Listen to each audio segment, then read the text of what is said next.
Hello ya who's this? Swapna, TV 111. Swapna. ఏ గుర్తులేనా? Oh tell మీ. రేపు తెల్లారి 9ంటికి టీవీ చూడడం మర్చిపోకండి. ఒక third rated journalist from a regional TV channel ఏం చేయగలదో చూడండి. Hold 1 minute. హల్ స్వప్న. Enjoy the show.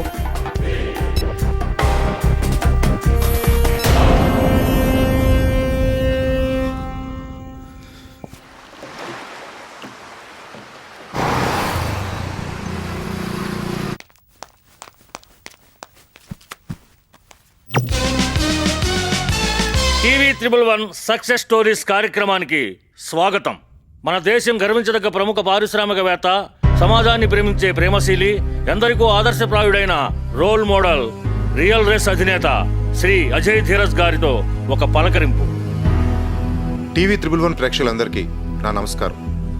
ఈ దేశంలో ఒక్క పేదవాడు కూడా ఉండకూడదన్నదే నా లక్ష్యం. నేను అందరినీ పైకి తీసుకెళ్తా, నన్ను నమ్మండి. ఈరోజు మత్స్యకారుల్ని, రేపు మీ అందరినీ. మేరా భారత్ మహాన్. భారతదేశ ప్రగతి గురించి మీ అభిప్రాయం? దేశం అంటే మట్టి కాదు, నీళ్లు కూడా. మా వ్యాపారం అక్కడికి విస్తరించాం. దేశం అంటే కాశ్మీర్ నుండి కన్యాకుమారి వరకు మాత్రమే కాదు, సముద్ర తీరం నుండి 300 కిలోమీటర్ల వరకు మన దేశమే. మరైన్ బిల్లు గురించి పార్లమెంట్ లో ఈ బిల్లు తప్పకుండా నెగ్గుతుందని నేను నమ్ముతున్నాను. ఎందుకంటే ఇది కొన్ని లక్షల మంది జాలర్లు. మీరు అమ్ముడుపోయారా? I'm sorry to say this Swapna. నేను రాత్రే real race company media division మన ఛానల్ కొనేసింది. ఎవరి కోసం సార్ ఈ మీడియా? ఎవరి ఇంట్రెస్ట్లు కాపాడడానికి? ఈ బిల్ పాస్ అయితే రోజుకో sir. We can't help it Swapna. వాళ్ళ కోపం వస్తే టెక్నికల్ స్నాగ్ అని చెప్పి ఛానల్ని టెలికాస్ట్ కానికుండా ఆపారేస్తారు. అది శాటిలైట్ ఛానల్ అయినా ఒకటే. వీలైతే కొనేస్తారు, అమ్ముడు కాకపోతే పీకి పారేస్తారు. మన దురదృష్టం ఏంటంటే మనం దేని మీద అయితే పోరాటం చేస్తున్నామో అదే వ్యవస్థలో మనం భాగం అయిపోవడం. అది మన శాపం. I can't take this. Sorry sir, నేను పని చేయలేను. I leave. ఎక్కడికి వెళ్తావు? నేను అనుకున్నాను వెళ్ళిపోదామని, కానీ ఎక్కడికి వెళ్ళినా ఈ మార్కెట్ ఎకానమీ నుంచి తప్పించుకోలేం. We're all trapped. సులభ వాయిదా పద్ధతిలో భార్య, పిల్లలు, అవసరాలు నన్ను 20 ఏళ్లకు తాకట్టు పెట్టేశాయి. ఈఎంఐస్, కారు కోసం, ఇల్లు కోసం, ఇదిగో ఇలాంటి టీవీల కోసం, ఇంకా చిన్న చిన్న వాటి కోసం మనసు చంపుకునే ఆశయాలను వదిలేసుకున్నాను. సమాజం దృష్టిలో నపుంసకుడిగా బతికే ధైర్యం లేక నా దృష్టిలో నేను నపుంసకుడిగా బతుకుతున్నాను. దాదాపు అందరం. I'm leaving. Swapna, just minute. కొత్త మేనేజ్మెంట్కి నీ వర్క్నిచ్చి నీకు బోనస్ ఇచ్చారు. నా ఆత్మాభిమానానికి వెళ్ళకట్టినందుకు మీ కొత్త మేనేజ్మెంట్కి థ్యాంక్స్ చెప్పండి సార్.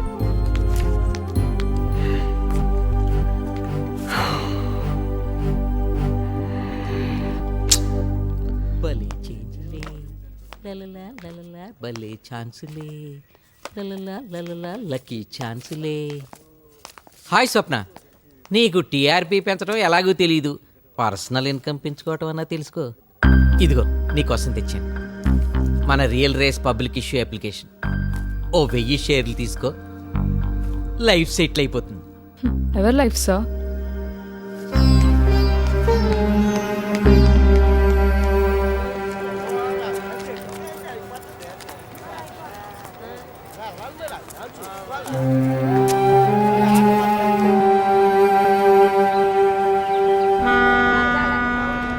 పోర్ట్ బ్లేర్కి చాలా మంది జనం ఉన్నారు సార్.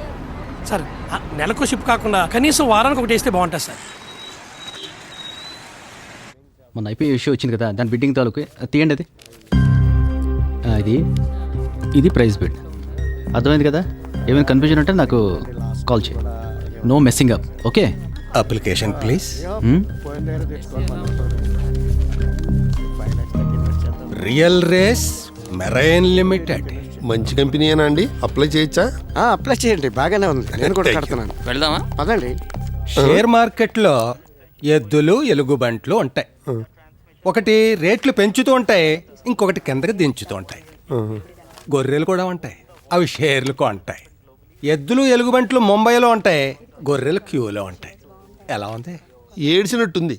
షర్ట్ సరిగ్గా వేసుకోవడం రానివాడు కూడా షేర్ మార్కెట్ మీద సెటిల్ వేసేవాడే. ఏ మిస్టర్, షేర్ మార్కెట్ ఎప్పుడు పుట్టిందో తెలుసా?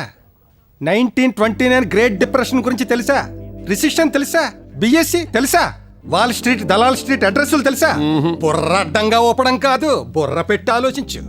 షర్టును బట్టి సరుకుండదు. 30 years ఎక్స్పీరియన్స్. హర్షద్ మెహతా కంటే ముందు వచ్చాను. ఖేతన్ పరేగొచ్చాక కూడా ఉన్నాను. షేర్కైనా మనిషికైనా స్పెక్యులేషన్ కాదు, క్యాలిక్యులేషన్ ఉండాలి. ఎలా ఉంది? అయ్య బాబోయ్, ఎంతుందండి? అయితే బాగుందండి. అందుకే నన్ను అందరూ ఇండెక్స్ బాబాయ్ అంటారు. ఎలా ఉంది? ఇదేదో వెరైటీగా ఉందండి. 5 నిమిషాలు మాట్లాడితే అమృతాంజనం బాబోయ్ అంటారు. ఇది ఎలా ఉంది? బాగుంది సార్, బాగుంది. సారు, అండమాన్ వెళ్ళటానికి ఎన్ని రోజులు అట్టుద్ది సారు? 3 రోజులు పట్టద్దయ్యా. దారిలో చేపలు అట్టుకోవచ్చా అండి? మీ ఊళ్ళోనే మమ్మల్ని పట్టుకొనివ్వట్లేదు. వెళ్ళెళ్ళు, కనీసం అక్కడ కూలైనా దొరుకుద్ది.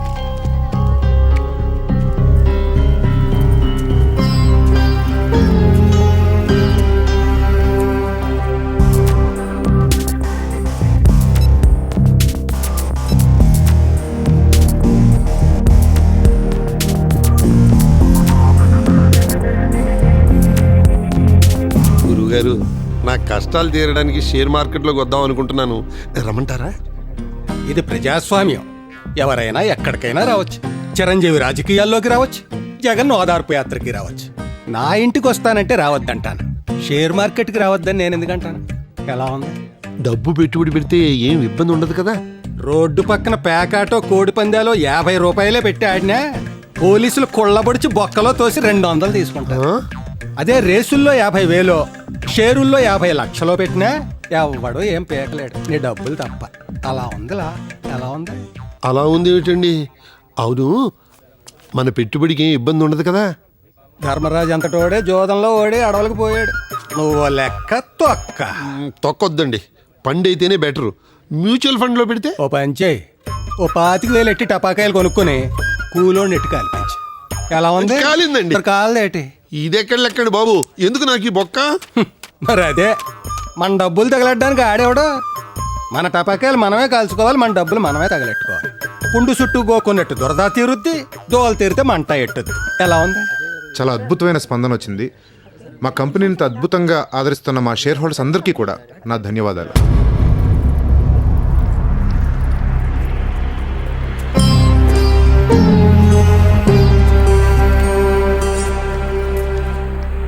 పార్లమెంట్లో మత్స్యకారుల బిల్ పాస్ అవడంపై మంత్రి రంగరాజు ఢిల్లీలో తన అభిప్రాయాన్ని ఇలా వ్యక్తం చేశారు.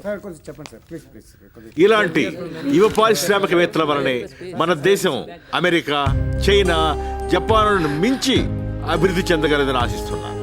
ఈ స్ఫూర్తితో మరిన్ని పబ్లిక్ ఇష్యూలు రావాలని, చిన్న ఇన్వెస్టర్లు మరింతగా లాభపడాలని కోరుకుంటున్నాను.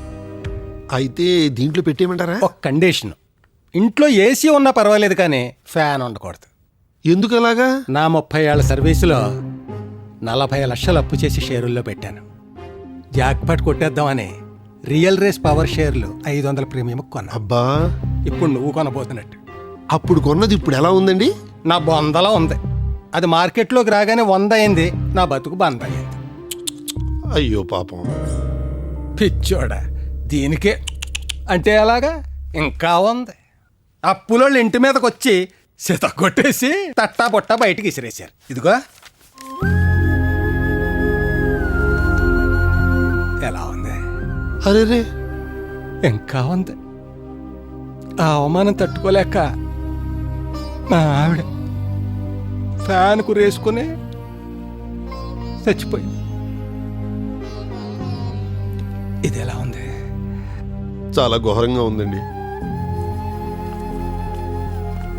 అందుకే ఇంట్లో ఫ్యాన్ ఉండకూడదన్నాను. రంగరాజా లాంటి మంత్రివర్యులు మనకుంటే మా కంపెనీలు ఈ దేశాన్ని ఎక్కడికో తీసుకెళ్ళగలం. మేరా భారత్ మహా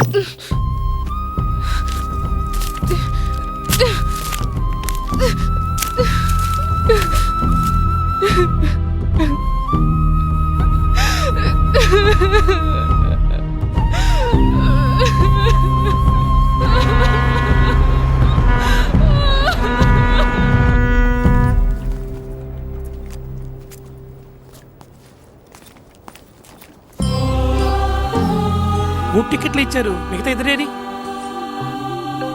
హలో, మిమ్మల్ని.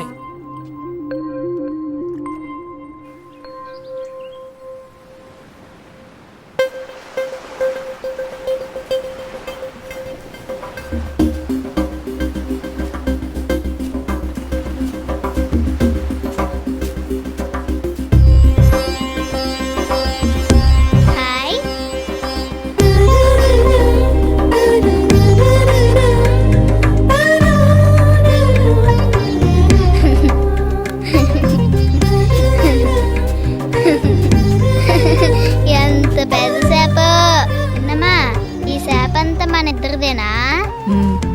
అంతా మనమే తింటామా? మనకి ఇంకెవరు లేరు కదా.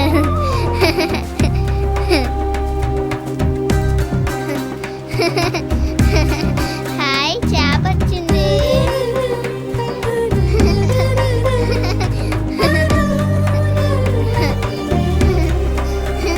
మా స్కూల్లో అందరికీ చెప్తాను నేను కోణం తిన్నానని. పెద్ద కోణం చాలా బాగుంటుంది